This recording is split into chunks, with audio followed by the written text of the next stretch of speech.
ప్రస్తుతం మనతో బీఆర్ఎస్ నాయకులు ఆర్ఎస్ ప్రవీణ్ గారు ఉన్నారు. ఇక్కడ ఎలకతుర్తిలో జరగబోయే రాజోత్సవాలకు సంబంధించి ఏర్పాట్లను అన్ని కూడా పరిశీలించి ఇక్కడికి రావడం జరిగింది. ఆయనతో మాట్లాడదాం.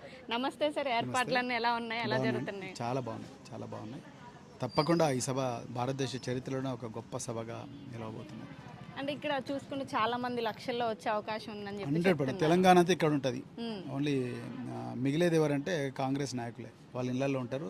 గాంధీ భవన్లో ఈ సభ లైవ్ చూసుకుంటూ కాలక్షేపం చేయాల్సి వస్తుంది. అంటే ఎవరైతే అటు కాంగ్రెస్ నాయకులు కానివ్వండి, మీ ప్రత్యర్థులు ఎవరైతే ఉన్నారో వాళ్ళు బీఆర్ఎస్ పని అయిపోయింది, ఏం లేదు ఇంకా వాళ్ళదని చెప్పి చెప్తున్న వాళ్ళకి మీ సమాధానం ఏమి ఉంటుంది? వాళ్ళ పని అయిపోయింది, తెలంగాణ ఇక్కడ వచ్చింది. వాళ్ళు కూడా మొత్తం బంద్ చేసుకుని, షాప్ బంద్ చేసుకొని, షట్టర్ లోపలేసుకొని ఇంట్లో కూర్చుంటే అయిపోతుంది.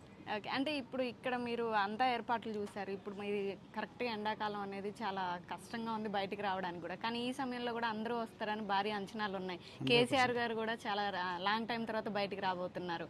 ఏం చెప్పబోతున్నారు అనుకుంటున్నారు? ఎలా ఉండబోతుందని ప్రజలు ఎలా రియాక్ట్ అవుతారు? ప్రజలు ఎప్పుడెప్పుడు కేసీఆర్ గారు ప్రసంగం విందామా అని చూస్తున్నారు.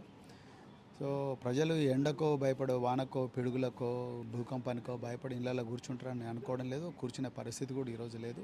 తెలంగాణలో ఎప్పుడెప్పుడు కేసీఆర్ గారు మళ్ళీ ముఖ్యమంత్రి అవుతారని 1000 కళ్ళతో చూస్తుంది తెలంగాణ.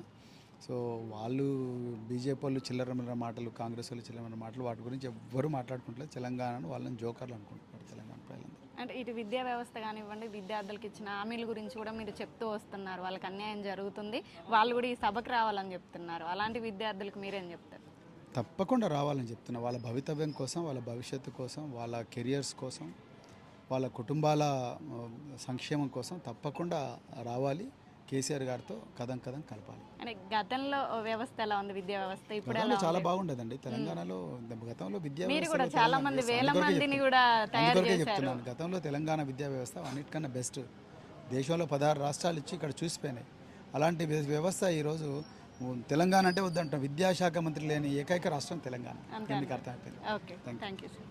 చూశారు కదా, రాజోత్సవాలకు సంబంధించి పెద్ద ఎత్తున ప్రజలు రాబోతున్నారు. ఎండా వాన ఇదేమీ లేదు. ఖచ్చితంగా కేసీఆర్ ఏం చెప్పబోతున్నారో తెలుసుకోవడానికి, ఆయన ఏం మాట్లాడతారనే ఆతృతతో అందరూ రాబోతున్నారు. అలానే విద్యా వ్యవస్థలో ఉన్నటువంటి విద్యార్థులు అందరూ నష్టపోతున్నారు. వాళ్ళకి జాబ్ క్యాలెండర్ ఇవ్వలేదు.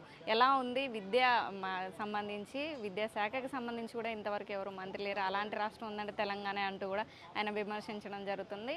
చూశారు కదా, రాజోత్సవానికి సంబంధించి ఏర్పాట్లను పరిశీలిస్తూ ఇప్పుడే వెళ్ళడం జరుగుతుంది. ఇలాంటి మరిన్ని వార్తలు మీ ముందు తీసుకొస్తుంది మీ ఆర్ఎన్ టీవీ. Keep watching.